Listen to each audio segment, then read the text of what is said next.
Welcome to the show for the people. మనం చూస్తున్నాము తెలంగాణ రాష్ట్రంలో రోజుకు ఒక పర్సను ఒక కండువా మారుస్తున్నారు. అంతేకాకుండా ముందు వెనక్కు అంటూ అటు వెళ్ళి ఇటు వచ్చే ప్రయత్నాలు కూడా చేస్తున్నారు. మొత్తానికి చూస్తే మాత్రం బీఆర్ఎస్ పార్టీ అధికారాన్ని కోల్పోయిన తర్వాత ఆ పార్టీలో ఉన్న ఎమ్మెల్యేలు అధికార దాహంతోనో లేకపోతే వేరే ఇతరత్ర సమస్యలు రాకూడదనో తెలియదు, కానీ అధికార పార్టీ కండువా కప్పుకుంటున్నారు. ఈ సందర్భంలో మాటల తూటాలు కూడా పేలుతున్నాయి. బట్ అదే సందర్భంలో బీఆర్ఎస్ పార్టీ కూడా అంత ఈజీగా వాళ్ళని వదిలిపెట్టే ఆలోచన లేదు అన్నట్టుగా వ్యవహరిస్తున్న తీరునైతే మనం చూస్తున్నాం. అయితే గతంలో ప్రభుత్వాలుగా ఏర్పడిన బీఆర్ఎస్ పార్టీ, ప్రభుత్వాన్ని ఏర్పాటు చేసిన బీఆర్ఎస్ పార్టీ ఆ రోజు ఇవే అక్కడ నుంచి పార్టీలు మారుతున్న వాళ్ళని ప్రోత్సహించి ఇవాళ పార్టీ మారుతున్న తమ ఎమ్మెల్యేలను కాపాడుకోలేక వాళ్ళ మీద అనర్హత వేటు వేయాలంటూ కోర్టు కూడా వెళ్ళిన పరిస్థితి మనం చూస్తున్నాం. మొత్తానికి ఇది చాలా రెగ్యులర్ తంతులాగా మారిపోయింది. ఇప్పుడు హైకోర్టు కూడా దాని మీద రెస్పాండ్ అయింది. 3 నెలల లోపు దాని మీద ఒక డెసిషన్ తీసుకోవాలంటూ కూడా తను డెసిషన్ ఇచ్చిన నేపథ్యంలో అసలు ఏం జరగబోతోంది, నిజంగానే న్యాయపరంగా ఇలా ఎవరైతే పార్టీలు మారుతున్నారో వాళ్ళని అనర్హులు చేసే అవకాశం ఉందా, అది చేయాలంటే ఏం జరగాలనే విషయంపై ఇవాళ మనం చర్చ చేపట్టాం. మనతో పాటు చర్చలో జాయిన్ అవుతున్నారు కోటేశ్వరరావు గారు, రాజకీయ విశ్లేషకులు, అలాగే మనతో పాటు రామూర్తి గారు, బీఆర్ఎస్ నాయకులు జాయిన్ అవుతున్నారు. అలాగే శ్రీనివాస్ గారు బీజేపీ పార్టీ నుంచి కూడా ఇప్పటికే లైవ్లో జాయిన్ అయ్యారు.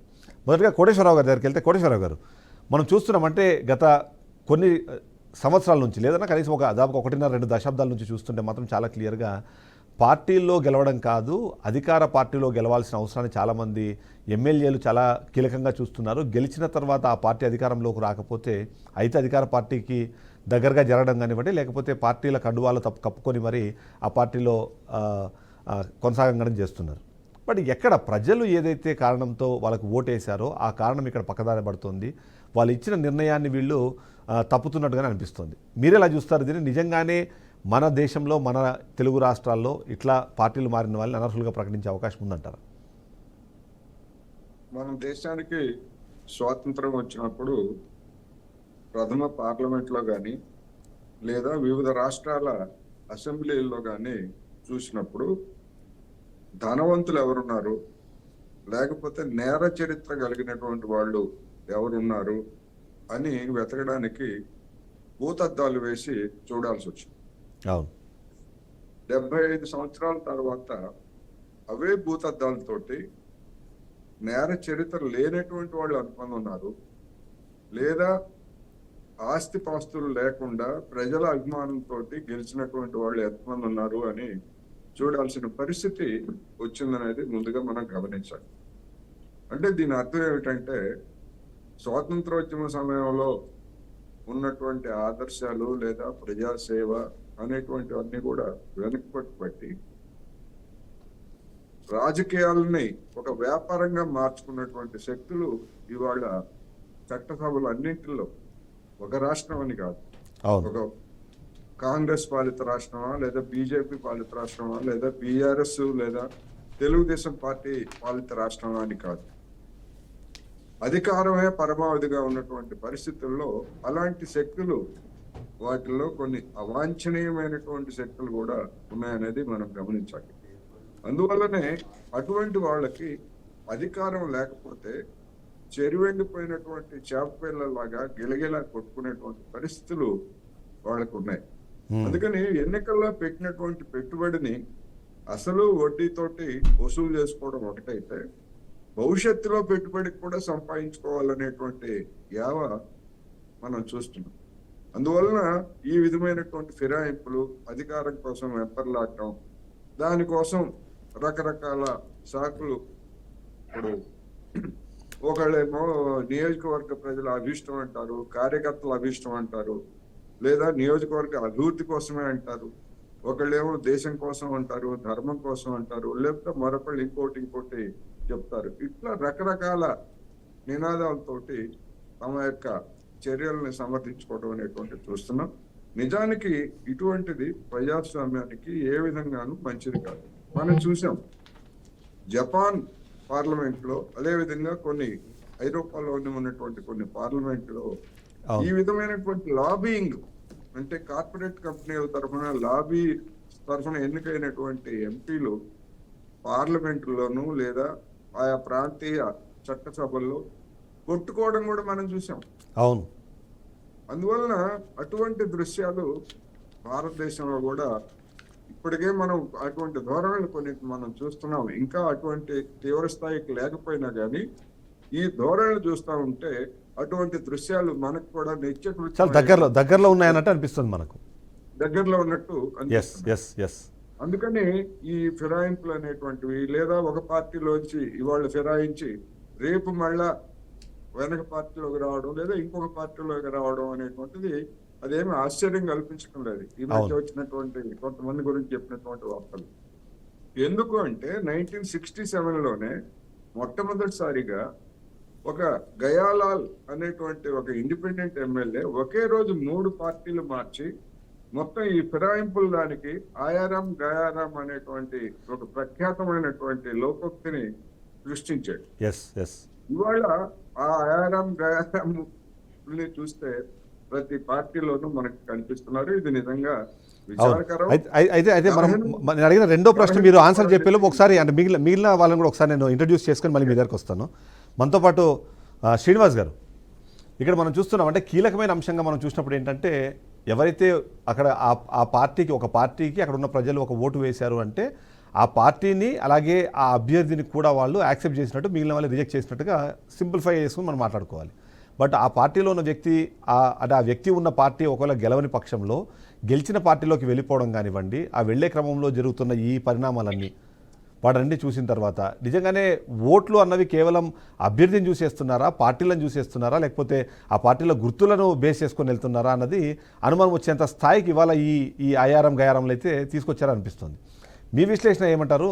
ఇట్లా అంటే ఇవి ఏవైతే జరుగుతున్నాయో ఇలాంటి జంపింగ్ జపాంగ్లను ఇమ్మీడియట్గా అనర్హత వేటు వేయకపోతే ఈ ప్రజాస్వామ్యం ఎక్కడ దాకా పోయే అవకాశం ఉందంటారు?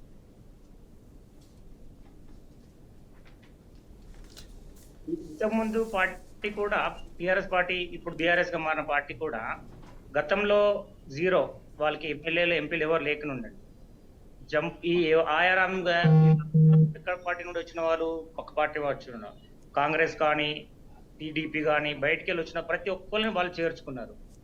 ఇవాళ కొత్తగా వాళ్ళు గత కాలం నుండి ఎంతో చరిత్ర ఉన్న వాళ్ళు ఎవరు లేరు అందులో. వాళ్ళు ఎవరు రౌడీలు ఉన్నారా, మంచులు ఉన్నారా, చెడ్డలు ఉన్నారా, చదువుకున్న వాళ్ళు ఉన్నారా, ఎవరిని కూడా చూడకుండా ఎవ్వరు వాళ్ళు తెలంగాణకు అపోజిషన్ చేసిన వాళ్ళని కూడా వాళ్ళు చేర్చుకున్నారు. చేర్చుకొని పార్టీ బలోపేతం చేసుకున్నారు. పార్టీ బాగుంది అనుకునే టైంలో వాళ్ళు ఇచ్చిన హామీలు, వాళ్ళు చేసే కార్యక్రమాలన్నీ మొత్తం మోసపూరిత కార్యక్రమాలు చేశారు. కాబట్టి 10 years తర్వాత ఈ రోజు వాళ్ళ బుద్ధి చెప్పని కొరకు ప్రజలు కంకణం కట్టుకొని ఏ పార్టీ నుండి వచ్చినా సరే ఒకసారి గెలిపించుకున్నాం, మాకు మంచి జరుగుతుంది అనుకున్నారు. వాళ్ళు మోసం చేసారు కాబట్టి వాళ్ళకి బుద్ధి చెప్పారు. ఇప్పుడున్న పార్టీ, ఇప్పుడు వచ్చిన పార్టీ కూడా వచ్చిన వాళ్ళని ఎవరు వస్తున్నారు, ఏ పార్టీకి వస్తున్నారు అని చూడట్లే. వచ్చేసేయండి జైన్ గాండి. ఆయన బ్యాక్గ్రౌండ్ ఏంది, ఆయన చరిత్ర ఏంది, రౌడీయిజం ఏంది, ఆయన సెటిల్మెంట్ ఏంది, ఇవన్నీ ఏది ఆలోచించకుండా వచ్చేసేయండి మదాలు జైన్ గాండి అంటున్నారు. అంటే ఆయన షేర్ అంటే ఈయన సవే షేర్ అన్నట్టు ఎట్లుందంటే పరిస్థితి. వీళ్ళకు కూడా రానున్న రోజుల్లో ప్రజలు బుద్ధి చెప్పే అవకాశం ఉంటుంది సార్. అవును. అయితే ఇక్కడ అంటే మరొక కీలకమైన అంశం ఏంటంటే ఇప్పుడు ఎవరైనా ఒకటే మాట చెప్తున్నారు, గతంలో వాళ్ళు చేశారు ఆ తప్పు కాబట్టి ఇప్పుడు అనుభవిస్తున్నారనే మాట చెప్పే ప్రయత్నం చేస్తున్నారు. కానీ బట్ ఎవరు చేసినా ఇది తప్పే అని చెప్పేసి ఒక ముక్త కంఠంతో దాన్ని ఖండించడం కానివ్వండి, లేకపోతే అలాని ప్రోత్సహించకపోతే మంచి జరుగుతుందేమో అన్న ఆశ అయితే చాలా మందిలో ఉంది. మీరేమంటారు?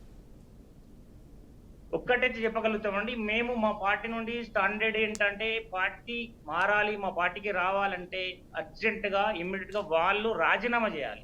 అది ఎమ్మెల్యే కానీ ఎంపీ కానీ అన్నిటికీ రాజీనామా చేసి మళ్ళీ వచ్చి గెలిచి మా పార్టీలో చేరుకోవాలనేది మేము మా పార్టీ స్టాండర్డ్. ఎస్ రామూర్తి గారు నమస్కారం అండి. ఎస్ అయితే మీరు నేర్పిన విద్య కదా నీరజాక్ష అన్నట్టు గతంలో 2 సార్లు ప్రభుత్వంలోకి వచ్చినప్పుడు డైరెక్ట్గా ఎల్పీలతో సహా లెజిస్లేటివ్ పార్టీలతో సహా తీసుకొచ్చి మీ దాంట్లో మీరు ఆ రోజు విలీనం చేసుకున్నారు. ఇవాళ మీ పార్టీ నుంచి కొద్దిమంది పోగానే ఎందుకు గగ్గోలు పెడుతున్నారు అన్నది ఒక ప్రశ్న అందరిలో నుంచి వస్తుంది. ఆ రోజు మీరు నిజంగానే వాటిని ప్రోత్సహించకపోయి ఉంటే ఇవాళ మీరు ఇలా జరుగుతున్న కార్యక్రమాలని మీరు వ్యతిరేకించినా విమర్శించినా మీకు ఒక వాల్యూ ఉండేది. అది లేకుండా ఇవాళ ఎలా మాట్లాడుతున్నారు అన్నది కామన్గా అందరి నోట్లోంచి వచ్చే మాట. అది పార్టీలే కాకుండా ప్రజల నుంచి కూడా దాదాపుగా అదే తరహా మాటలు వినిపిస్తున్నాయి. ఏమంటారు మీరు? అంటే అందరికీ నమస్కారం. బీఆర్కే న్యూస్ ప్రేక్షకులకు, పెద్ద కోటేశ్వరరావు గారికి అన్ని తెలుసు. మిత్రుడు బీజేపీ మిత్రుడు బుద్ధి జరిగింది అది జరిగిందని ఫస్ట్ ఆ మాటలు వెనక్కు తీసుకోవాలి. రాజకీయాలలో ఎవరు శాస్త్రం ఉండరు. వాస్తవానికి కేసీఆర్ గారు చేసింది రాజ్యాంగబద్ధమైన చేర్పులు. అది టీడీపీ నుండి వచ్చిన వాళ్ళు కానీ, కాంగ్రెస్ నుండి వచ్చిన వాళ్ళు కానీ, బిఎస్పీ నుండి వచ్చిన వాళ్ళు కానీ, అక్కడ మెజార్టీ వాళ్ళు బీఆర్ఎస్ లో కలవడం వల్ల రాజ్యాంగబద్ధ, వీళ్ళకు తెలివి లేకుంటే, వీళ్ళకు చేత కాకుంటే ఇలాంటి డిస్కషన్లకు రావద్దని చెప్పండి. వీళ్ళకు తెలివి లేక, వీళ్ళకు చేతగాక మరి ఇదే టీడీపీ ఎంపీలని వీళ్ళు కేంద్రంలో కలుపుకున్నారు. మొత్తం నలుగురు ఎంపీలని టీడీపీ ఎంపీలను తీసుకున్నారు. ఎట్లా తీసుకున్నారు? రాజీనామా చేశారా? వాళ్ళు కనీసం ఏం ఆలోచన లేకుండా మాట్లాడతారు. రాజ్యాంగబద్ధంగా శ్రీనివాస్ గారు మీ వాయిస్ వెళ్ళట్లేదు, ఒక సెకండ్, మీ వాయిస్ వెళ్ళట్లేదు, మీరు ఒకసారి మ్యూట్ చెక్ చేసుకోండి ఒకసారి. శ్రీనివాస్ గారు నాది క్లియర్. రామూర్తి గారు వినిపిస్తుంది, ఎస్ మీరు మాట్లాడండి. రాజకీయంగా ఇప్పుడు ఈడ చాలా క్లియర్. రాజ్యాంగబద్ధంగా మీరు ఏదైనా వాళ్ళు ఇప్పుడు కాంగ్రెస్ పార్టీ తెచ్చిన చట్టమేనండి. 1985లో క్రీస్తు శిష్యులు రాజీవ్ గాంధీ గారు తెచ్చిన చట్టం, పార్టీ ఫిరాయింపుల చట్టం. వాళ్ళు దాన్ని తుంగలో దొక్కుతున్నారు, వాళ్ళు దాన్ని మర్చిపోయారు. వాళ్ళే అన్నారు ఆ ఇంటి మీద కాకి ఈ ఇంటి మీద ఆడితే కాల్చి సంపన్నని ఇదే రేవంత్ రెడ్డి గారు అన్నారు. ఏ ఒక్కరిని కూడా తీసుకోనన్న పెద్ద మనిషి ఆయనే పోయి కాళ్ళు మొక్కి బతిమలాడి పోస్టులు ఇస్తామని, మంత్రి పదవులు ఇస్తామని, లేదా కాంట్రాక్టులు ఇస్తామని వివిధ అది అలా మేమేమంటున్నాం, నిజంగా మీకు దమ్ముంటే, మీకు నిజంగా మీ పార్టీ బాగా పనులు చేస్తుంటే, ఈ రాష్ట్రంలో ఉద్ధరించాలని ఏమని ఉంటే, మా పార్టీలో ఉన్న 38 మంది మేము గెలిచాము, 38 మందిలో 2/3% తీసుకోండి అని అంటున్నాం. తీసుకునే శక్తి ఉందా మీకు? దమ్ము లేకుండా ఒక్కొక్కరిని బతిమలాడి, ఒక్కొక్కరిని అది చేసుకొని, ఒక్కొక్కరిని మార్చి చేసుకునే విధానం ఇది రాజ్యాంగ విరుద్ధం. ఇది మేము చెప్తున్నాం. దీని గురించి మాట్లాడాలి కానీ మేము అది చేసినాం, వాళ్ళు తప్పు చేస్తున్నారు అని. సో మీ ప్రకారం ఇప్పుడు 11 మంది స్పీకర్ గారు 10 లోపు కాదు 26 మంది పోతే, సార్ 26 మంది పోతే దీన్ని యాక్సెప్ట్ చేస్తామని అంటున్నారు మీరు, అంటే రాజ్యాంగబద్ధంగా అంటున్నారు. ప్రజాస్వామ్యంగా ఏంటి? ఇప్పుడు మీరు 9 మందో 10 మందో పోతే మీకు ప్రాబ్లం, కానీ 26 మంది వెళ్ళిపోతే 39లో నుంచి మాకు అభ్యంతరం లేదు, అప్పుడు ఎల్పీని మీరు విలీనం చేసుకోవచ్చు అని అంటున్నారు. అంటే రాజ్యాంగబద్ధంగా ఎవరైనా చేయాలా అంటున్నా. ఓకే, వాళ్ళు ఎవరైనా రాజ్యాంగబద్ధంగా చేయాలి. మొన్న బీజేపీ వాళ్ళు టీడీపీ వాళ్ళని తీసుకున్నారంటే రాజ్యాంగబద్ధంగా తీసుకున్నారు. మేము ఇక్కడ బిఎస్పీ వాళ్ళని తీసుకున్నాము, ఇక్కడ టీడీపీ వాళ్ళని తీసుకున్నాము, ఇక్కడ కాంగ్రెస్ వాళ్ళని తీసుకున్నాము. రాజ్యాంగబద్ధంగా గుర్తుపెట్టుకోవాలి. ఎవరైనా మాట్లాడే ముందు ఇది గుర్తుపెట్టుకోవాలి. రాజ్యాంగబద్ధంగా అన్నది ఓకే ఓకే ఓకే, రాజకీయంగా మీరు మాట్లాడుతున్నారు ఒకసారి. ఎస్, కాబట్టి ఇక్కడ జరిగేది ఏంటి? స్పీకరు చర్య తీసుకోడు, ఎందుకంటే వాళ్ళ పార్టీ మనిషి కాబట్టి. హైకోర్టు చర్యలు తీసుకోదు. ఒకవేళ హైకోర్టు చర్య తీసుకోకుండా మేము సుప్రీంకోర్టు పోతాం. ఈ మధ్యలోనే ఒక రాష్ట్రం, ఇప్పుడు ఆపు ఎమ్మెల్యే కూడా సస్పెండ్ అయ్యిండు, అనార్హత రేటు పడ్డది. వేరే రాష్ట్రం నుంచి ఒక 4 ఎమ్మెల్యేలు కూడా అలా అనార్హత రేటు పడ్డది కాబట్టి మళ్ళీ ఎన్నికలు వచ్చినాయి. ఖచ్చితంగా ఇక్కడ కూడా ఈ 9 మంది 8 మంది పోయారు, ఆ 8 మందికి కూడా ఖచ్చితంగా అనార్హత రేటు పడుతుంది. ఖచ్చితంగా రెడీగా ఉండాలని ఈ సందర్భంగా తెలియజేస్తున్నాను. కాబట్టి మాట్లాడేటప్పుడు చాలా జాగ్రత్తగా ఆ పాయింట్ అడుగుదాం. లింగం గారు, మొత్తానికి తీసుకోవడానికి అభ్యంతరం లేదు, కానీ మీరు ఎందుకు 26 మందిని తీసుకోలేకపోతున్నారు? ఎస్ రామూర్తి గారు ఎస్ రామూర్తి గారు ఒకసారి రెస్పాండ్ అవనివ్వండి. ఎస్ లింగం గారు ఉన్నారు మనతో పాటు. ఎస్ లింగం గారు. ముందుగా బీఆర్కే న్యూస్ ప్రేక్షకులకు, మీకు కోపానిస్టులందరికీ నమస్కారం అండి. అంటే ఇవాళ బీఆర్ఎస్ నాయకులు మాట్లాడుతుంటే చాలా హాస్యాస్పదంగా ఉందండి. అంటే నవ్వాలో తెలియాలో ఏడవాలో అన్నట్టు వాళ్ళ పరిస్థితి ఉంది. ఇవాళ ఆనాడు తెలంగాణ తల్లి సోనియా గాంధీ ఏర్పాటు చేసిన తర్వాత నీకు సంపూర్ణ మెజార్టీ ఆనాడు బీఆర్ఎస్ పార్టీకి, సోకాల్ అప్పుడు టీఆర్ఎస్ పార్టీకి ఇచ్చిన తర్వాత మరి ఏం అవసరం వచ్చిందని కాంగ్రెస్ పార్టీకి సంబంధించినటువంటి వ్యక్తులని ఆనాడు టీఆర్ఎస్ పార్టీలో చేసుకోవాల్సిన అవసరం ఏమొచ్చిందండి? మరి అదేవిధంగా 2018లో అంతకు మించి 80 పైగా సీట్లు, 86 సీట్లు ఇస్తే మరి అప్పుడు ఒక దళిత నాయకుడు, ఇప్పుడున్నటువంటి డిప్యూటీ సీఎంని ఆనాడు కాంగ్రెస్ పార్టీ ఆపోజిషన్ నాయకుడు, అంటే ఒక ప్రతిపక్ష నాయకుడుగా ఇస్తే మరి కేసీఆర్ తట్టుకోలేక ఒక దళిత నాయకుడు అసెంబ్లీలో ఆపోజిషన్ నాయకుడు ఉండొద్దనే కుట్రలో భాగంగా ఆనాడు కాంగ్రెస్ పార్టీ నుంచి ఎమ్మెల్యేని మరి ఏం అవసరం వచ్చిందని 80 పైగా సీట్లు ఉంటే నీకు ఏమవసరం వచ్చిందని ఆనాడు కాంగ్రెస్ పార్టీ నుంచి ఎమ్మెల్యేలు తీసుకురండి. ఇంకొక విషయం, ఆనాడు తలసాని శ్రీనివాస్ ఇప్పుడు మాట్లాడుతున్నారు మేము రాజ్యాంగబద్ధంగా చేసిందని. మరి రాజ్యాంగం ఈ రోజు గుర్తొచ్చిందా అండి? 10 ఏళ్లుగా కేసీఆర్ చేసిన అన్న ఆగండి అన్న 10 ఏళ్లుగా కేసీఆర్ చేసినప్పుడు నేనే అన్న వస్తున్నా, అక్కడికే వస్తున్నా ఆగన్నా రామూర్తి అన్న మీరు చెప్తా ఇవాళ అక్కడికే వస్తున్నా. మరి తలసాని శ్రీనివాస్ యాదవ్ గారు, సబితా ఇంద్రారెడ్డి గారు వీళ్ళంతా ఎప్పుడు జారైనండి? ఒకటే మూకుమ్మడిగా జారైండండి. కనీసం మాట్లాడితే ముందు పెద్దలు రామ్మూర్తి అన్న కూడా తెలుసు, ఒక్కొక్కరిగా జాయిన్ అయిన తర్వాత మినిస్టరుగా ఎక్కడైనా దేశంలో చూసిరా అండి? ఇవాళ పెద్దలు ఇట్లా అందరు ఇక్కడే ఉన్నారు. Resign చేయముందుకే minister Talasani Srinivas Yadav resign చేసిండండి, minister అయ్యిండు. సబితా ఇంద్రారెడ్డి రిజైన్ చేసిందండి, ఎమ్మెల్యేకు మినిస్టర్ అయ్యిండు. మీరు ఆనాడు దళిత నాయకుడికి ఆపోజిషన్ ఇస్తే తట్టుకోలేక ఓర్వలేక ఆనాడు విచ్చలవిడిగా డిఫెక్షన్ చేసింది మీరు. ఇవాళ కాంగ్రెస్ ప్రజాప్రభుత్వం ముఖ్యమంత్రి రేవంత్ రెడ్డి గారు అసెంబ్లీనే చాలా స్పష్టంగా చెప్పారు, ఈ ప్రతిపక్ష నాయకుడు ప్రజాస్వామ్యంలో పాలకపక్షం ప్రతిపక్షం రెండు ఉండాలి. ఒక ప్రతిపక్ష నాయకుడుగా మీరు అసెంబ్లీకి రండి, సలహాలు సూచనలు ఇవ్వండి, వినడానికి ఈ ప్రభుత్వం సిద్ధంగా ఉందని నిండు అసెంబ్లీలో మొదటి సెషన్లో గౌరవ ముఖ్యమంత్రి రేవంత్ రెడ్డి గారు చెప్పారు. మరి కేసీఆర్ ఏం చేసిండండి? ఈ ప్రభుత్వం ఎక్కువ రోజులు ఉండదు, ఈ ప్రభుత్వం కూల్చేస్తామని కొంత నాయకులు, ఇక బీజేపీ బీఆర్ఐ ఈ ప్రభుత్వాన్ని పేల్చేస్తామంటే మరి తెలంగాణ ప్రజలు కాంగ్రెస్ ప్రజాప్రభుత్వానికి 5 సంవత్సరాలు అధికారం ఇచ్చారు. మీరు కూల్చేస్తామంటే, మీరు పేజ్ చేస్తామంటే, కానీ మీరు అన్నట్టుగా ఇక్కడ మీరు అన్నట్టుగా మీ పాయింట్ అయితే ఇక్కడ వచ్చే ప్రాబ్లం ఏంటంటే వాళ్ళు అంటే మీరు అన్నట్టుగా గతంలో ఒక సెకండ్ రామూర్తి గారు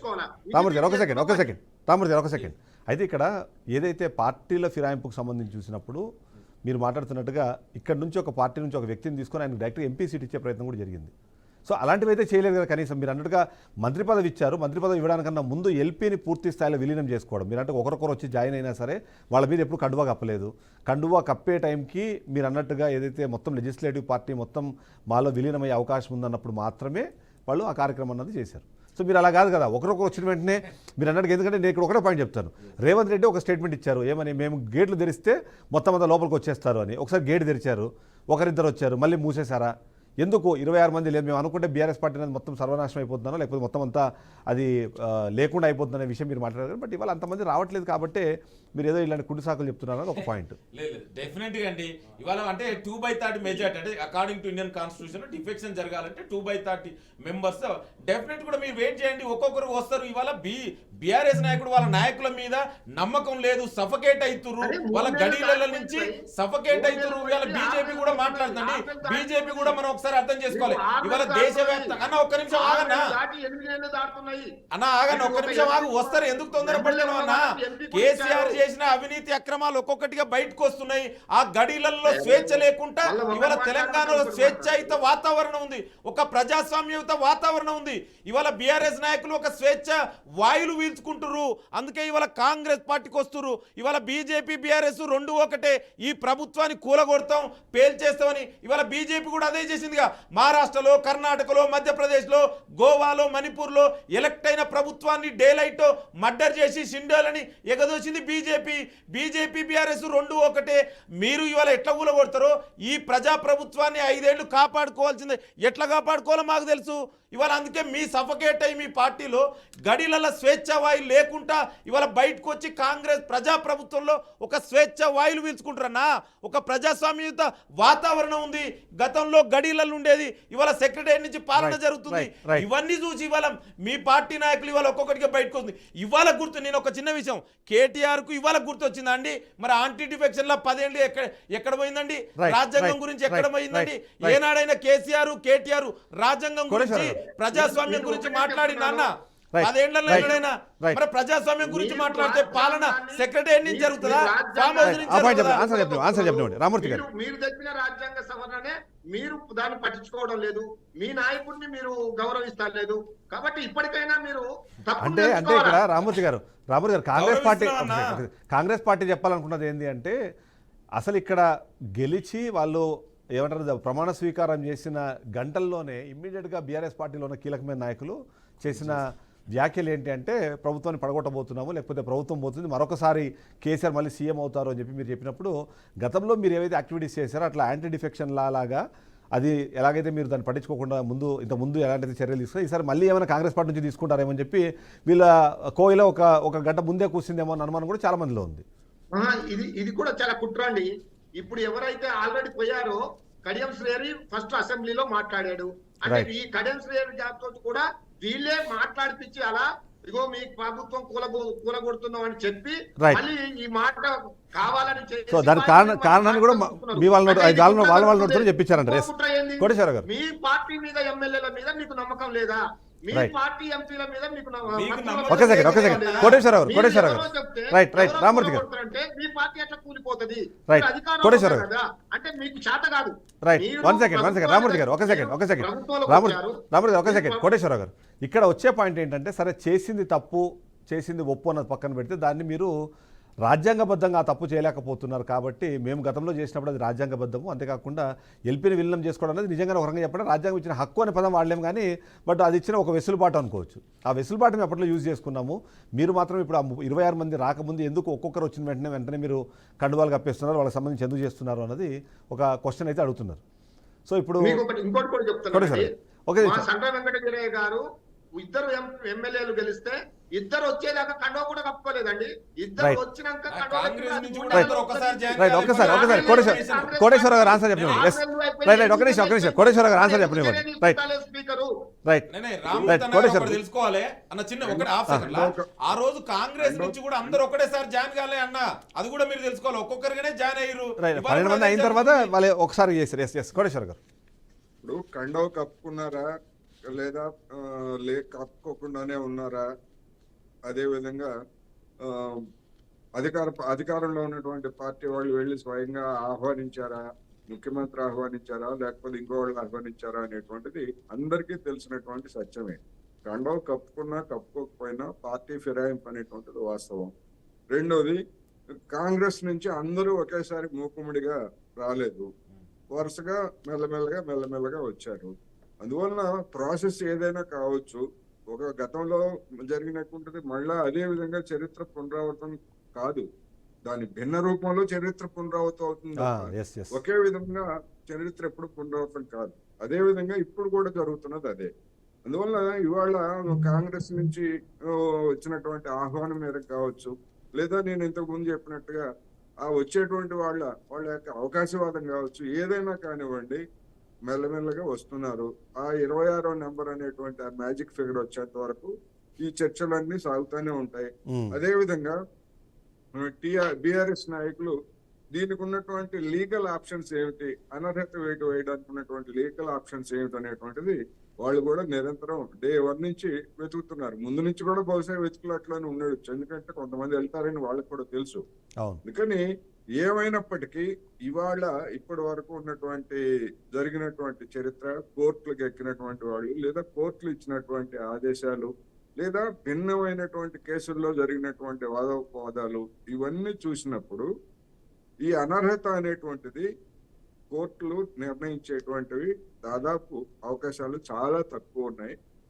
స్పీకర్ల యొక్క పరిధిలోకి కోర్టులు రావడానికి సిద్ధం కాదు, ఎందుకంటే మన రాజ్యాంగంలో అటువంటి అవకాశాన్ని కల్పించలేదు.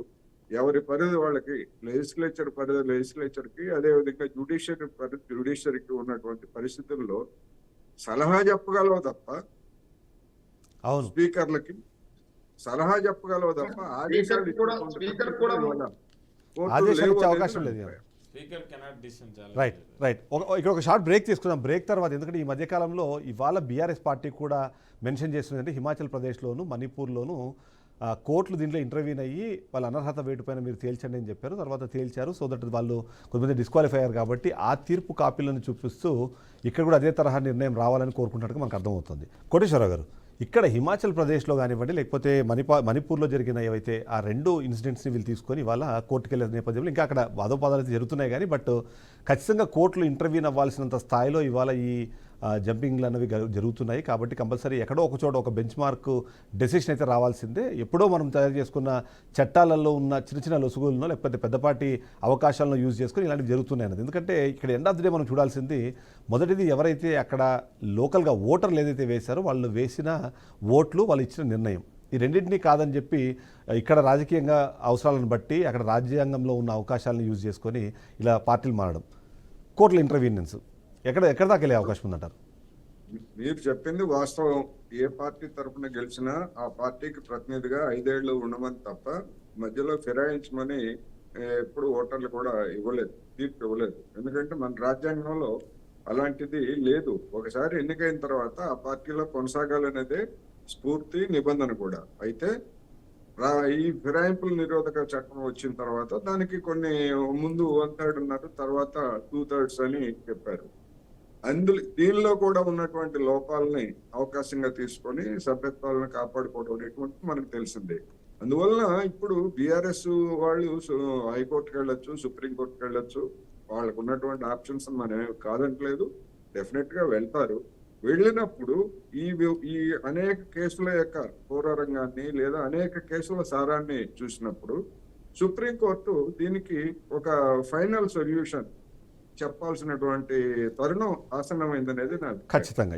ఏం చెప్తుంది, ఉన్నటువంటి చట్టాలు ఏం చెప్తున్నాయి అనేటువంటిది ఒక విస్తృతమైనటువంటి ధర్మాసనం. ఎందుకంటే మనం చూసాం ఈ ఎస్సీల వర్గీకరణకు సంబంధించి గతంలో 5 బెంచి సుప్రీంకోర్టు దాన్ని చెల్లదని చెప్పింది.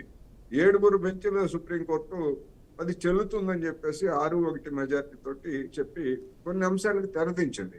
అదేవిధంగా పక్కనే ఉన్నటువంటి ఆంధ్రప్రదేశ్ లో నేను ముఖ్యమంత్రిగా నేను గొప్ప, లేకపోతే సీఈఓగా ఎన్నికల అధికారిగా ఉన్నటువంటి వాళ్ళు గొప్ప అనేటువంటి అంశం మీద కూడా సుప్రీంకోర్టు వెళ్ళినప్పుడు దాని మీద కూడా క్లారిటీ ఇచ్చింది. ఎన్నికల కోడ్ అమల్లో ఉన్నంత కాలం ఎన్నికల అధికారులే సుప్రీం అని చెప్పేసి కూడా చెప్పింది. ఇట్లా అనేక లోపాలు లేదా ఈ వివాదాలకి తెరదించాల్సినటువంటి అగత్యం అయితే ఉన్నది. అందుకని ఇప్పుడు బీఆర్ఎస్ వాళ్ళు తీవ్రమైనటువంటి ప్రయత్నాలు చేస్తున్నారు. చేయనివ్వండి, తప్పేం కాదు, వాళ్ళనే మనం తప్పు పట్టక్కర్లేదు. ఏం జరుగుతుంది ఇప్పటికున్నటువంటి దాని ప్రకారం అయితే అది అంత తేలిక కాదు. అవసరమైతే ఫిరాయింపుల నిరోధక చట్టానికి మార్పులు చేసి, పార్లమెంట్ లో మార్పులు చేసి, మరొక ఎన్నికల సంస్కరణ ఇట్లాంటిది చేస్తే తప్ప, లేకపోతే చాలా కాంప్లికేటెడ్ గా ఒక్కొక్క రాష్ట్రంలో ఉన్నటువంటి ఒక ఇష్యూ కాంప్లికేటెడ్ గా ఉంది అనేది మాత్రం ఈ సందర్భంగా మనం చెప్పుకోవాలి. శ్రీనివాస్ గారు, ఇక్కడ మీరు బీజేపీ పార్టీగా ఇక్కడ ఏం జరిగింది అన్నది మాట్లాడుతున్నారు, బాగానే ఉంది. కానీ బట్ దేశవ్యాప్తంగా బీజేపీ పార్టీ కూడా ఇలాంటి వాటిని ప్రోత్సహించింది. మేబీ ఆ పార్టీలోంచి మీ పార్టీలోకి రావడం కాకపోయినా 2 ప్రాంతీయ పార్టీల మధ్యలో ఏదైనా చిన్నపాటి ఇష్యూ ఉన్నా సరే దాన్ని బీజేపీ రాజకీయంగా వాడుకునేందుకు ఈ డిఫెక్షన్ని లేదా ఈ జంపింగ్లని ప్రోత్సహించింది. తద్వారా అక్కడ జరుగుతున్న విషయాల్లో కూడా బీజేపీ ఎంతో కొంత అక్కడ యాక్టివ్ పార్టిసిపేట్ చేస్తుంది అనేది కూడా కొన్ని ఆరోపణలు వినిపిస్తున్నాయి. ఆ సందర్భంలో దేశవ్యాప్తంగా జరగాల్సిన చర్చలో బీజేపీ ఎందుకు ఇలాంటి నిర్ణయాలు తీసుకుంటుందని కూడా ఒక ప్రశ్న వస్తుంది. ఏమంటారు శ్రీనివాస్ గారు?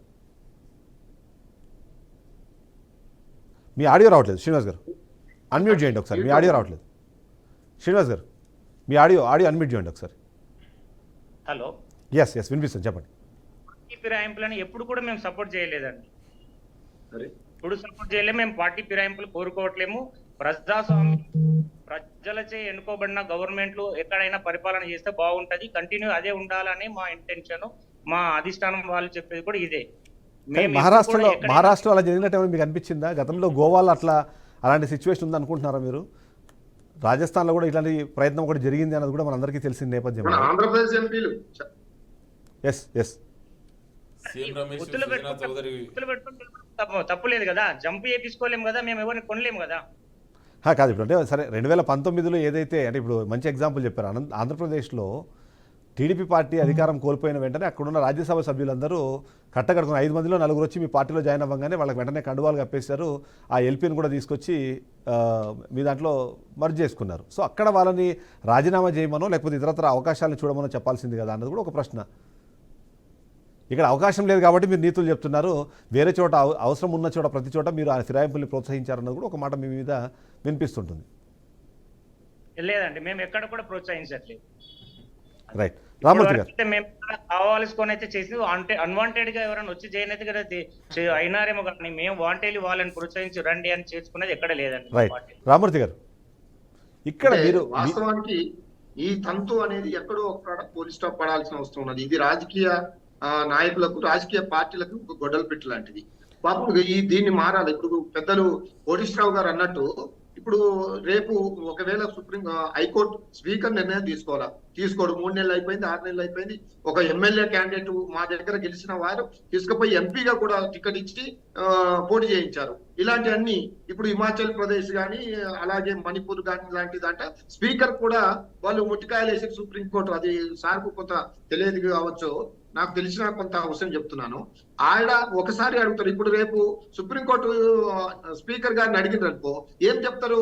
మేము 22 ఏది 2/3% కోసం వెయిట్ చేస్తున్నాము అని చెప్పగలుగుతాడా ఈ స్పీకర్? చెప్పలేడు కదా. మేము దానికోసం వెయిట్ చేస్తున్నాం, అందుకే వీళ్ళను అనర్హతగా ప్రకటించలేకపోతున్నాం, మేము త్వరలోనే మొత్తం అర్జుమా చేసుకుంటాము, దీంట్లో విలీనం చేసుకుంటాం అని చెప్పే దమ్ము ధైర్యం వీళ్ళకు ఉన్నదా? కాబట్టి ఖచ్చితంగా సుప్రీంకోర్టు కానీ హైకోర్టు కానీ వీళ్ళకి చెప్పే సమాధానం ఉండాలి. దానికోసం ఖచ్చితంగా బీఆర్ఎస్ పార్టీ అదే సందర్భంలో అందరి నుంచి వినిపించే కామన్ కంప్లైంట్ ఏంటంటే, మీ పార్టీలో ఉన్న నాయకుల్ని మీరు కాపాడుకోవడంతో పాటు, అటు కాపాడుకోలేకపోవడంతో పాటు అక్కడ వాళ్ళందరూ సఫకేటెడ్గా ఫీల్ అవుతున్నారు. అదొక కారణం. అందుకే ఆ పార్టీ నుంచి ఫస్ట్ బయటకు వచ్చి ఏదో ఒక పార్టీలో జాయిన్ అయిపోవాలనే ప్రయత్నంలోనే వీళ్ళందరూ ఉన్నారు అన్నదైతే ఎక్కువగా వినిపించే విమర్శ. ఎందుకంటే గత 10 సంవత్సరాల్లో కేసీఆర్ అపాయింట్మెంట్ దొరకడం కష్టము. అంతేకాకుండా ఎవరితో అయినా మాట్లాడాలి అంటే అక్కడ కేటీఆర్ పర్మిషనో లేకపోతే హరీష్ రావు పర్మిషనో ఉండాల్సిన పరిస్థితుల్లో మా పార్టీ నడిచింది అని బయటకు వచ్చిన చాలామంది వాళ్ళు మాట్లాడుకుంటున్న పరిస్థితి ఉంది. సో ఆ వైపుగా ఆలోచించకుండా మీ నాయకుల్ని కాపాడుకునే ప్రయత్నం చేయకుండా, ఎందుకంటే మన కృష్ణమోహన్ రెడ్డి మనం చూసాము, ఆయన వచ్చాడు, ఒకరోజు ఇక్కడ జాయిన్ అయ్యారు, 1 డే తర్వాత మళ్ళీ అటు వెళ్ళిపోయారు. సో ఇక్కడ వీళ్ళేం కన్విన్స్ చేశారు, మళ్ళీ ఆయన వాళ్ళు ఏం కన్విన్స్ చేశారని పక్కన పెడితే ఆ వ్యక్తిని అయితే కన్ఫ్యూజ్ చేశారు. బై ఎండ్ ఆఫ్ ఇట్ అయితే ఆయన మళ్ళీ కాంగ్రెస్ పార్టీలో ఉంటానన్నది చెప్పారు. అంటే నేను అలా చూస్తుంటే ఏంటంటే, మీరు సఫకేషన్ ఏమైనా ఫీల్ చేశారా గత 10 సంవత్సరాల్లో ఆ నాయకులకు ఇవ్వాల్సిన గౌరవం ఇవ్వకపోవడం వల్లనే? చాలా క్లియర్ గా అండి, పోచారం శ్రీనివాస్ రెడ్డి గారు మాలాంటి కేసీఆర్ గారు లాంటి నాయకుడు ఈ దేశంలో ఎవరు లేరండి. ఆయన కింద పనిచేయడం మా అదృష్టంగా భావిస్తున్నాం. ఆయన ఒక తెలంగాణ. అలాగే కేశవరావు గారు కూడా వచ్చిన వాళ్ళు ఎప్పుడు కూడా కేసీఆర్ గారిని ఒక్క మాట కూడా అనలేదు. ఎందుకు? మా కేసీఆర్ గారు చాలా గొప్ప అవకాశాలు ఇచ్చాడు, గొప్పగా మమ్మల్ని చూసుకున్నాడు, ఎప్పుడు కూడా మా కుటుంబ సభ్యులాగా చూసుకున్నారు తప్ప ఎక్కడ మాకు ఎలాంటి. కానీ వీళ్ళు చెప్పేదంతా, ఇప్పుడు చెప్పేటోళ్ళంతా ఏంది? ఎదవ మాటలు. ఇక్కడ ఏదో పోవాలి కాబట్టి, ఏదో నియోజకవర్గ అభివృద్ధి అనే పేరు మీద ఈ నుంచి వెళ్ళిపోవాలా, ఏదో ఒక బండేయాలనే ఒక దుర్బుద్ధి తప్ప. మీరు బంగారు తెలంగాణ అన్నారు, కేసీఆర్ గారు బీఆర్ఎస్ పార్టీ మీరు బంగారు తెలంగాణ అన్నారు, వీళ్ళేమో ఇంకో కొత్త నినాదాన్ని తీసుకున్నారు. కేసీఆర్ గారు దేవుడిలా కనపడతాడు, ఈ నుంచి పోవడమే కేసీఆర్ గారు మంచోడు కాదని అంటే ఎట్లా? అంటే మనం చెప్పే విధానం మనకు అర్థమైపోతుంది కదా. ఇక్కడ ఉన్నంత కాలం కేసీఆర్ గారు దేవుడు అంటాడు, ఇట్లాంటి నాయకుడు ఇక్కడ ఈ దేశంలో ఎక్కడ లేరంటారు. ఈ నుంచి పోయేటప్పుడే కేసీఆర్ గారు మాకు కనబడతా లేదు, దొరకడం లేదు. ఒక సినిమాలో ఒక డైలాగ్ ఉంటుంది చూసారా, ఒక సినిమాలో ఒక డైలాగ్ ఉంటుంది, ఇక్కడ అవసరాలు అవకాశాలు తప్ప వేరే ఇంకేం ఉండవు రాజకీయాల్లో, అంత నాటకాలే అని చెప్పేసి. దాదాపుగా అందరూ అదే ఉద్దేశంలో ఉన్నారేమన్నది ఒకటి. మీరు అన్నట్టుగా నిజంగానే పార్టీ మారిన వాళ్ళు, అంటే పార్టీలోకి వచ్చిన వాళ్ళు కేసీఆర్ని పొగడకపోతే అక్కడ అవకాశం ఉండదు కదా. సో అందుకని పొగిడారేమో అన్నది కూడా. ఇంకోటి కూడా, మా పార్టీలకు వచ్చే ముందు వీళ్ళన్న మాటలు ఏంటంటే, కాంగ్రెస్ పార్టీ నుంచి వచ్చినప్పుడు మా కాంగ్రెస్ పార్టీ మమ్మల్ని చాలా ఇబ్బంది పెట్టింది, మాకు తీవ్ర అన్యాయం చేసింది, ఆ పార్టీ ఈ రాష్ట్రంలో బతకదు కాబట్టి మీ దగ్గరకు వస్తున్నామని వచ్చారు. మళ్ళీ పోయేటప్పుడు ఏమంటున్నారు? మా సొంత ఇంటికి పోతున్నాం, మా పార్టీ గొప్ప పార్టీ, మాకు అంతకంటే గొప్ప పార్టీ మేమేం లేదు, మా సొంత గుడికి పోతున్నాం అంటున్నారు. అంటే ఎంత దుర్మార్గంగా మాట్లాడతారు అనేది చాలా క్లియర్ గా ఈ 2-3 అంశాలలో మనం అర్థమవుతుంది. కాబట్టి ఇక్కడ చాలా క్లియర్ గా ఒక చట్టపరమైన ఒక ఆంక్షలు అయితే ఉండాల్సిన అవసరం ఉన్నది. ఎవరైతే పార్టీ మారుతారో ఎందుకంటే దేశవ్యాప్తంగా చర్చ అవసరం ఉంది దీని మీద. అసలు సీట్ ఇచ్చే విధంగా ఈ ఆంక్షలు కూడా వస్తే, ఈ చట్టం కూడా రూపుదిద్దుకుంటే అప్పుడు భయం అవుతుంది. ఒక ఏ పార్టీలో గెలిచిన వాళ్ళు ఆ పార్టీలో ఉండే అవకాశాలు అయితే ఉంటది. కాబట్టి దేశవ్యాప్తంగా ఎలాంటి చర్చ జరగాలి, దీంట్లో ఎట్లాంటి చర్యలు తీసుకోవాలని నాలాగా ఒక ఉద్యమకారుడిగా, లేదా రాజకీయాలకు వచ్చి రాజకీయాలలో గొప్ప నిర్ణయాలు తీసుకోవాలా, గొప్పగా ఉండాలని ఆకాంక్షించే వాళ్లకు, ఉద్యమకారులకు ఇవి మాత్రం నిజంగా మా పార్టీలో ఏందండి ఒక గొప్ప. ఒక్క నిమిషం మళ్ళీ మీ దగ్గరకు వస్తాను రామూర్తి గారు, ఒకసారి వస్తాను మీ దగ్గరికి. రైట్, లింగం గారు, ఇక్కడ వచ్చే ప్రశ్న ఏంటంటే, టికెట్లు ఇచ్చారు, వాళ్ళు గెలిచారు, గెలిచిన తర్వాత పార్టీని అడ్డు పెట్టుకొని ఉండాల్సిన వాళ్ళు మాకు ఈ పార్టీ బాగాలేదు, కేసీఆర్ గారు బాగాలేదు, అది ఒకసారి మళ్ళీ వస్తాను నేను. ఒకసారి ప్రజాప్రతినిధులుగా చేస్తే ఆ పార్టీకి ద్రోహం చేయడం, తండ్రికి తల్లికి కుటుంబ సభ్యులకు మోసం చేసినంత బరాబర్ అనేది నా ఆలోచన. లింగం గారు, ఇక్కడ వచ్చే ప్రశ్న ఏంటంటే, గతంలో చూస్తే పార్టీ మారాలనుకున్న ఎమ్మెల్యేలు కేసీఆర్ దగ్గరికి వెళ్ళి పార్టీ మారారు, ఆయన దగ్గరికి వెళ్ళి కండువా కప్పుకున్నారు. కానీ ఇవాళ పరిస్థితుల్లో సీఎంఏ డైరెక్ట్గా వాళ్ళ ఇంటికి వెళ్ళి మరీ వాళ్ళని ఆహ్వానించే పరిస్థితో లేకపోతే వాళ్ళను తీసుకొచ్చే ప్రయత్నం చేస్తున్న పరిస్థితి అన్నది చాలా క్లియర్గా అంటే మనకి వార్తలు కూడా కనిపిస్తున్నాయి. ఎందుకు మీకు అంత ఇబ్బంది ఏం కలిగింది ఇవాళ అన్నది ఒక ప్రశ్న అయితే, అది సమంజసమేనా? ఆ పార్టీలోకి వచ్చే వాళ్ళని తీసుకోవడం వేరు, రమ్మని వెళ్ళి పిలవడం వేరు. అది డైరెక్ట్గా రేవంత్ రెడ్డి సీఎం స్థాయిలో వెళ్ళి ఇన్వాల్వ్ అవ్వడము, ఒక పీసీసీ అధ్యక్షుడిగా వెళ్ళి ఇన్వాల్వ్ అవ్వడము ఏంటి, ఎలా చూడాలంటారు? గతంలో ఇదే కేసీఆర్ ఏమన్నాడండి అన్నాడు అసెంబ్లీలో, మా నాయకుడు అప్పుడు ఆపోజిషన్ నాయకుడు ఉన్నటువంటి బట్టి విక్రమార్క ఇట్లా ఎన్నోసార్లు అసెంబ్లీలో దీన్ని లేవనెత్తే కేసీఆర్ ఏమన్నాడండి, మీరు కాపాడుకోలేక మీ పార్టీలో ఉండలేక వాళ్ళు బయటకు వస్తారు. ఇవాళ మీ పార్టీ మీద నమ్మకం లేక, కేసీఆర్ మీద నమ్మకం లేక 10 ఏళ్లు కేసీఆర్ అవలంబించినటువంటి నియంతృత్వ విధానాలకు వ్యతిరేకంగా ఆగన్నా నువ్వు ప్రసారి నేను కూడా మాట్లాడుతూ ఇద్దరు మాట్లాడితే ఎవరికేం అర్థం కాదు. మీ యొక్క గడిలలో రామూర్తి గారు ఎందుకు పోతున్నాడు? అరే ఎందుకు పోస్తున్నారు చెప్తానికి, ఎందుకు పోతున్నారు? మరి గడిలలో పట్టుకొని చేస్తారన్న పాలన ఏం చెప్తారన్నా? మీలాంటి ఉద్యమకారులకు మరి ఎందుకు ఇవ్వలేదన్నా? నేను సూటిగా ప్రశ్నిస్తున్నా. నేను రామ్మూర్తి అన్నా, మరి నువ్వు ఇన్ని చెప్తున్నావు కదా, మరి నీలాంటి ఉద్యమకారులకు ఎందుకు టికెట్ ఇవ్వలే? ఎర్రబెల్లి దయాకర్ ఎవరన్నా, తలసాని శ్రీనివాస్ యాదవ్ ఎవరన్నా, సబితా ఇంద్రారెడ్డి ఎవరన్నా, వీళ్ళకి ఎట్లా మినిస్టర్ ఇస్తాడన్నా? మీరు కేసీఆర్ అనే పార్టీలో తెలంగాణ ఉద్యమ ద్రోహులే జాయిన్ అయ్యారు కదా, అప్పుడు వాళ్ళంతా ఉద్యమకారులు ఎవరు లేరనే కదా, అందుకే వాళ్ళు సఫకేట్ అయ్యారు 10 ఏళ్లుగా. పాయింట్ మిస్ అవుతున్నాం మనం, పాయింట్ మిస్ అవుతున్నాం. ఏమంటున్నంటే కనీసం కేసీఆర్ ఆనాడు మినిస్టర్లను కలుసుకున్నాన్ని, గద్దర్ లాంటి ఇవాళ గద్దర్ యొక్క వర్ధంతి కనీసం గద్దర్ వస్తే అలా అలౌ చేయలే. ఎంతసేపు వెయిట్ చేసిన మనందరం చూడలేదా? హోమ్ మినిస్టర్ ఆనాడు హోమ్ మినిస్టర్ ఉన్నటువంటి మమదాల పరిస్థితి ఏందన్నా, ఒక కానిస్టేబుల్ చెప్పేసిండు నీకు లోపల సీఎం అపాయింట్మెంట్ లేదని. అలాంటి అంత దుర్మార్గంగా వ్యవహరించినటువంటి కేసీఆర్, ఆయన అవలంబించినటువంటి నియంతృత్వ విధానాలు, ప్రజాస్వామ్య వ్యతిరేక విధానాలు, అవినీతి అక్రమాలు ఒక్కొక్కటిగా బయటకు వస్తున్నాయి. అవినీతి అక్రమాలు బయటకు వస్తున్నాయి. ఇవాళ land mafia, sand mafia, liquor mafia, telephone mafia, విద్యుత్ కుంభకోణం, గొర్రెల స్కాము, చేపల బయటకు వస్తున్నాయి. పార్టీ మీద నమ్మకం లేక ఒకవైపు కూతురు జైలుకి వెళ్ళింది, రేపో మాపో ఇవాళ ఒక్కొక్కటిగా వీలు చేసిన అవినీతి అక్రమాలలో కేసీఆర్ కూడా జైలుకి పోవడం ఖాయం. మీరు రాసి పెట్టుకోండి. ఫోన్ టాపింగ్ ఎవరి మీద చేస్తారన్నా? బయటకు వస్తున్న మీ నాయకుడి మీద నమ్మకం లేదు. ఈ సందర్భంలో ఇంకో పాయింట్ చెప్పాలి. మీరేమో ఇన్ని స్కాముల పేర్లు చెప్పారు. ఆ స్కాముల్లో భాగస్వామి లేని వ్యక్తులు, ఫర్ ఎగ్జాంపుల్ మైనింగ్ స్కామ్కు సంబంధించి ఈడీ దాకా వెళ్ళిన మైపాల్ రెడ్డిని మీరు మీ పార్టీలో తీసుకుంటారు. గతంలో ఎన్నికల ఏమంటారు ఈ క్యాంపెయినింగ్లో ఏ ప్రాంతానికి వెళ్తే ఆ ప్రాంతంలో ఉన్న ఎమ్మెల్యే అభ్యర్థిని మీరు కంపల్సరీ ఒక అవినీతి పరుడుగానో లేకపోతే ఒక నియంతలాగానో మీరు చెప్తూ వచ్చారు. కానీ గెలిచిన తర్వాత వాళ్ళని మళ్ళీ మీరు తీసుకొచ్చి మీ పార్టీలో చేర్చుకుంటున్నారు కదా, వాళ్ళందరినీ ఎట్లా మీరు జస్టిఫై చేసుకుంటారు? ప్రజాప్రభుత్వం ఏర్పడిన తర్వాత ముఖ్యమంత్రి రేవంత్ రెడ్డి గారు ఇవాళ ఎంక్వైరీ కమిషన్ ఏర్పాటు చేయడం జరిగింది. ఇవాళ ఎంక్వైరీ జరుగుతుంది. ఇవాళ చూడండి, మరి కేసీఆర్ కూడా మీరు లెక్క చెప్పాలంటే ఇవాళ కేసీఆర్ కూడా అరెస్ట్ చేయాలి. మీరు అట్లా చేయట్లేదే. ఇది ప్రజాప్రభుత్వం. ఎవరి మీద మాకు వ్యక్తిగతంగా ద్వేష గాని కక్ష గాని లేదు. ఏదైనా చట్ట ప్రకారం, న్యాయ ప్రకారం డెఫినెట్ కూడా రేపు కమిషన్ రిపోర్ట్ వస్తుంది. కమిషన్ రిపోర్ట్ ప్రకారమే ఇవాళ చేపల స్కామ్ అయినా, గొర్రెల స్కామ్ అయినా, కాళేశ్వరంలో అవినీతి అయినా, విద్యుత్ కుంభకోణాలైనా, ఇవాళ land mafia, sand mafia, liquor mafia, phone topic అన్నిటి మీద చట్ట ప్రకారం, న్యాయ ప్రకారమే చేస్తాం. గతంలో లెక్క కేసీఆర్ ఆపోజిషన్ నాయకుడు ఇంటి దగ్గర ఫోన్ టాపింగ్ సెటస్ బాక్సులు పెట్టి మిడ్ నైట్ ఆపోజిషన్ నాయకుడు తలుపులు దర్వాజాలు పలగొట్టి అరెస్ట్ చేసినట్టు మేము ఈ ప్రజాప్రభుత్వంలో అది జరగదు. ఇవాళ బీజేపీ కూడా అట్నే చేస్తుంది.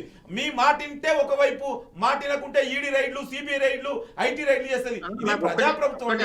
డాక్టర్ బాబాసాహెబ్ రాజ్యాంగం ప్రకారం ఎంక్వైరీ తొందరలోనే మీ యొక్క అవినీతి అక్రమాలు బయటకు వస్తాయి. ప్రజాప్రభుత్వం అంటే ఇదే మీరు రాజ్యాంగానికి ఇచ్చే హక్కులు, మీరు ఇచ్చే విలువ ఇదేనా మీరు చేస్తున్న ప్రజాప్రభుత్వం అంటే?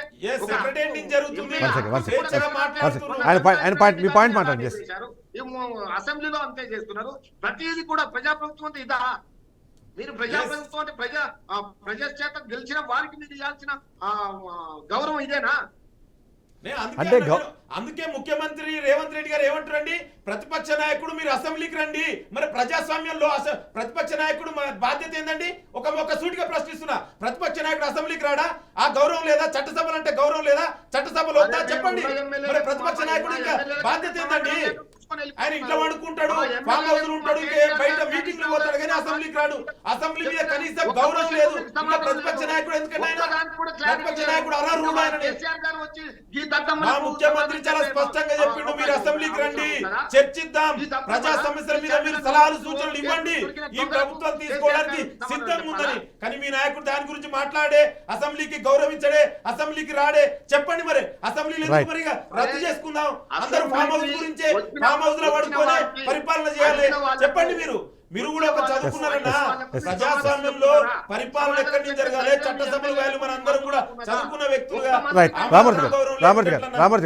రామూర్తి గారు మీ పాయింట్ చెప్పండి. నేనేమంటున్నా, అసెంబ్లీకి వచ్చిన మా ఎమ్మెల్యేలు, ఎంపీ, మంత్రులు, మాజీ మంత్రులు వాళ్ళు అడిగిన క్వశ్చన్ కు ఒక్కదానికన్నా సమాధానం వీళ్ళు చెప్తున్నారా? మొత్తం డొంక దిక్కులు తిరుగుడు మాటలు, లేదా రెచ్చగొట్టే మాటలు, అవమానపరిచే మాటలు తప్ప ఏ ఒక్కదానికి మీద ఉన్న క్లారిటీ వీళ్ళకు ఉన్నదా? ఒక మంత్రి కన్నా ఉన్నదా? వాళ్ళ యొక్క శాఖల మీద లేదు, వాళ్ళకు మాట్లాడే విధానంలో లేదు, ముఖ్యమంత్రికి అయితే అసలే లేదు. కనీసం అడిగిన దానికి కేటీఆర్ గారు ఈ పాయింట్ మీరు ఆన్సర్ చెప్పండి, కన్క్లూజన్కి వెళ్దాం. ఈ పాయింట్ మీ పాయింట్ ఆన్సర్ చెప్పండి, కన్క్లూడ్ చేద్దాం. ఎవరు రెచ్చగొడుతుర్రో అసెంబ్లీ చరిత్రలో ఒక్క నిమిషం రామూర్తి గారు 1 second please, 1 second please, 1 second Ramurthy గారు 1 సెకండ్ మనం కన్క్లూజన్కి వెళ్దాం ప్లీజ్. కన్క్లూజన్కి వెళ్దాం 1 సెకండ్ ఒక అవమానపరచుడు తప్ప రైట్ చేసేది ఒక్కటి కూడా లేదు. రైట్ రామూర్తి గారు కన్క్లూడ్ చేద్దాం రైట్ బఠానీలు అమ్ముకునే వాళ్ళ దగ్గరకు వచ్చి కేసీఆర్ గారు సమాధానం చెప్పాల్సిన రైట్ కన్క్లూడ్ చేద్దాం కన్క్లూడ్ చేద్దాం. శ్రీనివాస్ గారు వచ్చిన వాళ్ళకే సమాధానం చెప్పే పరిస్థితి లేదు. లాస్ట్ పాయింట్ మీరు చెప్పండి, కన్క్లూడ్ చేద్దాం. Last point. ఇవాళ అసెంబ్లీ చరిత్రలో ఏనాడైనా మీరు 10 ఏళ్ల పరిపాలన, ఇవాళ పెద్దలు కూడా కోటేశ్వరరావు ఉన్నారు, మరి మీరు జనరల్ అందరం చూసినాం, 10 ఏళ్లలో అసెంబ్లీ జరిగినట్టు, అసెంబ్లీలో చర్చలు జరుగుతాయని 10 ఏళ్లలో ఎవరికైనా తెలుసా అన్న? అసెంబ్లీ ఎట్లా నడుస్తుందో 10 ఏళ్లలో మర్చిపోయిరన్నా. ఇవాళ ఈ ప్రజాప్రభుత్వం ముఖ్యమంత్రి రేవంత్ రెడ్డి గారి ఆధ్వర్యంలో మార్నింగ్ 3:30 వరకు కూడా దేశ చరిత్రలోనే అన్ని గంటలు సక్సెస్ఫుల్ గా అసెంబ్లీ నడిపిన చరిత్ర ప్రజాప్రభుత్వంది. మేము ఇవాళ అదే చెప్తున్నాం. మీరు చూడండి, మొన్న హరీష్ రావు డిస్కషన్ డిబేట్ అవుతుంది. డిస్కషన్ డిబేట్ అవుతుంది.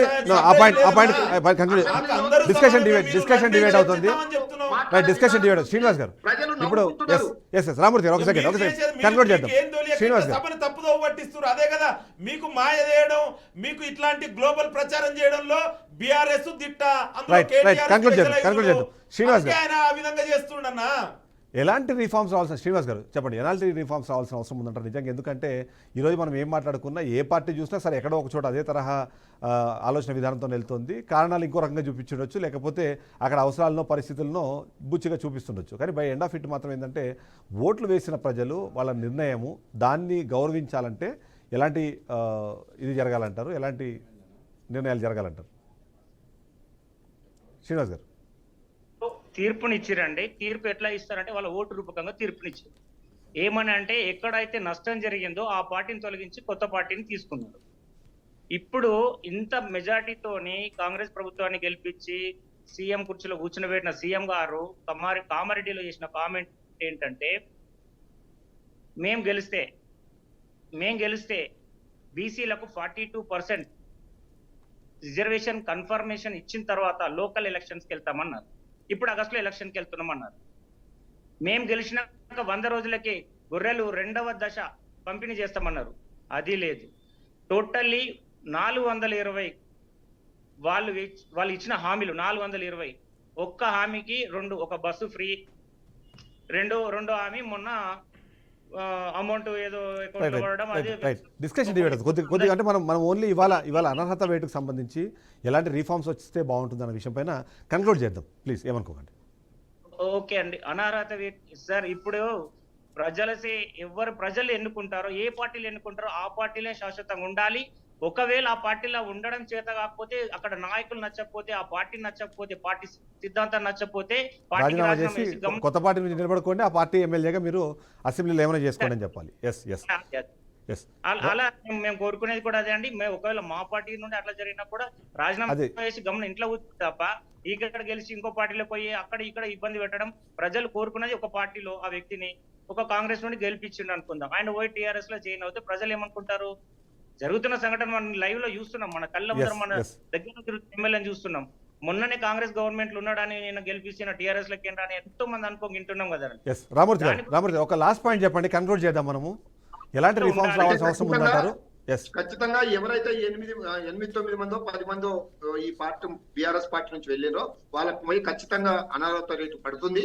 సుప్రీంకోర్టు హైకోర్టుకు స్పీకర్ చేయాలి, స్పీకర్ చేయడు, హైకోర్టు చేయాలని కోరుతున్నాం. హైకోర్టు కాకుండా సుప్రీంకోర్టు అయినా ఖచ్చితంగా స్పీకర్ ని కూడా మందలిస్తుంది. ఏదైనా ఒక చర్య తీసుకోమని వెంటనే టైం ప్లాన్ చేస్తుంది. ఆల్రెడీ హైకోర్టు కూడా 3 నెలల టైం పెట్టింది. ఈ 3 నెలలు ఇప్పటికే 6 నెలలు అయిపోయింది. కానీ గతంలో కాబట్టి కొన్ని ఖచ్చితంగా మేము కొన్ని సందర్భాల్లో వీళ్ళని వదిలిపెట్టాం. కోర్టులు వీళ్ళ మీద అనవరత రేటు పడేదాకా మీరు అన్నట్టుగా గతంలో కొన్ని సందర్భాల్లో రామూర్తి వస్తాయండి. ఇక్కడైతే కానీ కొన్ని సందర్భాల్లో గతంలో మనం చూసాము కోర్టులు తీర్పులు ఇచ్చిన తర్వాత కూడా స్పీకర్లు వాటిని పాటించిన సందర్భాలు మనం చూసాం. అమలు చేసింది, ఎన్ని గ్యారంటీలు అమలు చేసింది అనేది ప్రజలకు పోతే తెలుస్తుంది. ఇప్పుడు మాకు అవకాశం వస్తుంది. వీళ్ళ సంగతి రామూర్తి గారు ఒక పాయింట్ చెప్పండి. రామూర్తి గారు ఈ ఉప ఎన్నికల్లో వీళ్ళని ఓడిస్తాం. రైట్ లింగం గారు ఫైనల్ పాయింట్ చెప్పండి. ఎందుకంటే గతంలో మనం చూసాం, ఎందుకంటే కోర్టులు ఆదేశించిన తర్వాత కూడా అంటే స్పెసిఫిక్గా అయితే మాత్రం టెంపరీ సస్పెన్షన్స్ ఏవైతే జరిగేవో కొన్ని సందర్భాల్లో కొద్దిమంది అక్కడ కనిపించకూడదనే ఉద్దేశంతో మనం రేవంత్ రెడ్డి కూడా ఎగ్జాంపుల్ తీసుకున్నా. గతంలో ఏపీ గవర్నమెంట్లో రోజాని ఇలాంటి వాళ్ళని తీసుకున్నా సరే వాళ్ళని స్పీకరు ఇక్కడి నుంచి అంటే ఏదైతే సస్పెండ్ చేస్తే వాళ్ళ సస్పెన్షన్ ని రద్దు కోరుతూ వాళ్ళు కోర్టులకు వెళ్ళాము. దాని కోర్టులు వాళ్ళకి అనుకూలంగా తీర్పుని ఇచ్చిన తర్వాత కూడా లోపలికి రాని సందర్భాలు చాలా చూసాం మనం. లేదా ఇంకో కారణంతో మరొకసారి సస్పెండ్ చేయడం అనేది నిజంగానే స్పీకర్ పరిధిలోకి కోర్టులు వచ్చే అవకాశము అది రావాలి అనుకున్నప్పుడు దాన్ని అనుమతించే చట్టాలు చేసే అవకాశము ఇవాళ రాజకీయ వ్యవస్థలు ఉన్నాయన్నది ఒక పెద్ద క్వశ్చన్. దానికి ఏమంటారు? నేను అదే జనరల్గా anti defection law time bond అనేది లేదండి. ఇవాళ మీరు డిఫెక్షన్ లా చదివినా కూడా మనకు చాలా స్పష్టంగా కడుతుంది. ఇంకొకటి, ఈ డిఫెక్షన్ లాలో ఏదైనా జరిగినప్పుడు speaker have a discretion power ఉంటుంది. Speaker court cannot challenge the speaker డిసిషన్ని. సో అది ఇతము కాదు, గతంలో కూడా మేము అదే చేసినాం. మేము మరి ఆ రాని చెప్తే అంటే నేను ఏమంటున్నానంటే ఇవాళ ఏదో దయ్యాలు వేదాలు వల్లించినట్టుగా మీరు చేస్తే ఒకటి ఇతరులు చేస్తే ఇంకొకటి, ఇది తప్పు. మీరు నిజంగా ఆనాడు మేము ఎన్నోసార్లు చెప్పినాం కదా, ఇవాళ మీరు ఇది చేయడం తప్పు, మీకు ఇంత మెజారిటీ వచ్చింది, మీరు చేసింది ఏంటండి? ఇవాళ ఈ ప్రజాప్రభుత్వం మేము ప్రతిపక్షం ఉండాలనుకుంటున్నాం కదా, మీరు కదా ఈ ప్రభుత్వాన్ని కూలదోస్తాం పేల్చేస్తామంటే మరి దాన్ని తట్టుకోలేక ప్రజాప్రభుత్వానికి 5 సంవత్సరాల అధికారం ఇచ్చారని ఇవాళ ప్రజలు కాంగ్రెస్ పార్టీలో జాయిన్ అవుతుంది. మొదట్లో అసెంబ్లీలో ఏం చెప్పిండండి ముఖ్యమంత్రి రేవంత్ గారు? చాలా స్పష్టంగా చెప్పిండు, మీరు రండి సమావేశాలకు రండి, సలహాలు సూచనలు. మీరు కదా బీజేపీ బీఆర్ఎస్ 2 ఒకటై ఈ ప్రజాప్రభుత్వాన్ని కూలగొట్టాలనుకున్నప్పుడు ఎట్లా కాపాడుకోవాలో తెలుసు కాబట్టి ఇవాళ ప్రజలు వాళ్ళ నాయకుల ప్రజల అభిప్రాయానికి అంతేనా లేకపోతే అంటే బయట వాళ్ళు కూలగొడతారని కాదు, మీ పార్టీలోనే కూలగొట్టే అవకాశం ఉంది. ఎందుకంటే ఎప్పటికీ కాంగ్రెస్ పార్టీ చాలా స్పష్టంగా ఉమ్మడిగా ఉంది. ఇవాళ మీరు చూడండి, గతంలో ముఖ్యమంత్రి కేసీఆర్ ఒక్కడే నిర్ణయాలు తీసుకునేది. ఇవాళ ఏ నిర్ణయం అయినా ఇవాళ ముఖ్యమంత్రి రేవంత్ రెడ్డి గారి ఆధ్వర్యంలో మంత్రి మండలి అందరూ కూడా కలెక్టివ్ డిసిషన్ తీసుకుంటారు. ఇవాళ కాంగ్రెస్ పార్టీ చాలా ఉమ్మడిగా తెలంగాణ రాష్ట్రాన్ని అభివృద్ధి సంక్షేమంలో దేశంలోనే ఒక మోడల్ రాష్ట్రంగా ఏ విధంగా తీర్చిదిద్దాలి. ఇవాళ నిరంతరం ఉండి గ్యారెంటీల గురించి చెప్తారు. ఇవాళ వాళ్ళ 10 ఏళ్ల పాలన గురించి నేను చెప్పనా? డిస్కషన్ డివైడ్ అవుతుంది. 7 నెలలే కాంగ్రెస్ ప్రజాప్రభుత్వం వచ్చి నేను ఒక చిన్న విషయం, 7 నెలలకే మీరు ఇంత తట్టుకోలేకపోతే ఎట్లన్నా మీరు పార్టీని ఎట్లా రన్ చేస్తారని మీరు వెయిట్ చేయండి. 10 ఏళ్ళు మీకు అవకాశం ఇచ్చారు, 7 నెలలకే మీరు తీసుకోలేకపోతే ఎట్లన్నా? ఒక ప్రభుత్వానికి మినిమం టైం కూడా ఇవ్వలేదు. మీరు ఎంతసేపు ఈ ప్రభుత్వాన్ని ఇది ఎక్కువ రోజులు ఉండదంటే మరి ఎట్లుండదో మేము చూస్తున్నాం.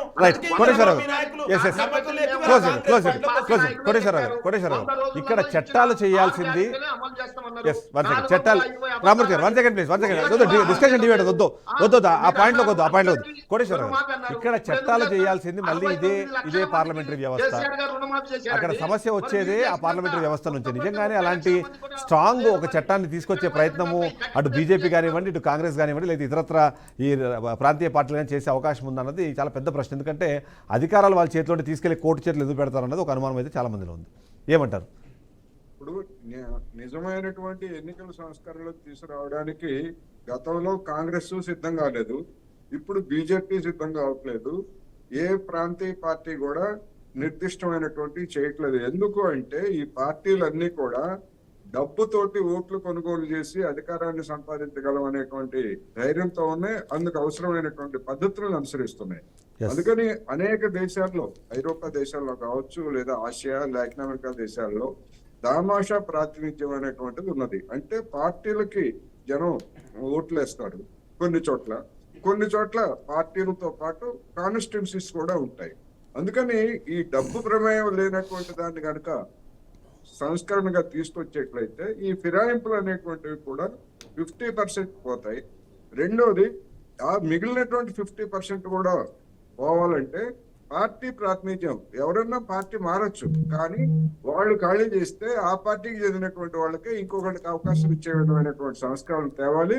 అటువంటి చిత్తశుద్ధి ఇవాళ అధికారంలో ఉన్నటువంటి పార్టీలకు వేటికి లేదు, ఒక్క వామపక్షాలకి తప్ప అనేది ఈ సందర్భంగా నేను చివరిగా చెప్పదలుచుకున్నాను. Right. Thank you very much Koteswara గారు, thank you very much Lingam గారు, thank you very much Srinivas గారు, అలాగే thank you very much Ramurthy గారు. ఓవరాల్గా చూస్తే మాత్రం సంస్కరణలు మొదలవ్వాలి, ఆ మొదలయ్యే సంస్కరణలు ఓటర్లతోనే ప్రారంభం అవ్వాలి అనేది అయితే వాళ్ళు మనకు అర్థమవుతుంది. ఎందుకంటే ఎప్పుడైతే ఈ డబ్బు ప్రభావం లేకుండా ఎన్నికలు జరిగినా మీరు ఎన్నుకున్న నాయకులను మీరు ప్రశ్నించే అవకాశం ఉంటుంది. ఆ ప్రశ్నించే అవకాశం లేకుండా ఇవాళ డబ్బుల ప్రభావం అన్నది ఓటర్ల మీద, అలాగే ఓటింగ్ మీద, ఆ తర్వాత వచ్చే దాని రిజల్ట్స్ మీద కూడా పడుతున్న నేపథ్యంలో ఇవాళ ఇన్వెస్ట్మెంట్ చేశాము, దాని రిటర్న్స్ కోసమే వీళ్ళు పార్టీలు మారుతున్నారని అనుమానం వచ్చేలాగా కొన్ని సందర్భాల్లో నిజంగానే ఎంతమాత్రం డబ్బు ప్రభావం ఉంది అన్న విషయంలో ఓటర్ల కన్నా ఎక్కువ ఇవాళ నాయకులు తీసుకొని అమ్ముడుపోతున్నారన్న మాటలు కూడా వినిపిస్తున్నాయి. సో అలాంటి మాటలు వినకూడదు అంటే సేవా దృక్పథంతో వచ్చే రాజకీయ నాయకులు ఎక్కువ మంది రావాలి, లేదా ఒకవేళ వచ్చినా సరే వాళ్ళ ఉద్దేశం కానివ్వండి, వాళ్ళ ఆలోచన కానివ్వండి, సేవా దృక్పథం ఉండాలి, ప్రజలకు ఏదైనా మేలు చేసే ఆలోచన ఉండాలి తప్ప ప్రభుత్వాల్లో భాగస్వామ్యులు మాత్రమే కావాలన్న ఒక ఆలోచన లేకపోతే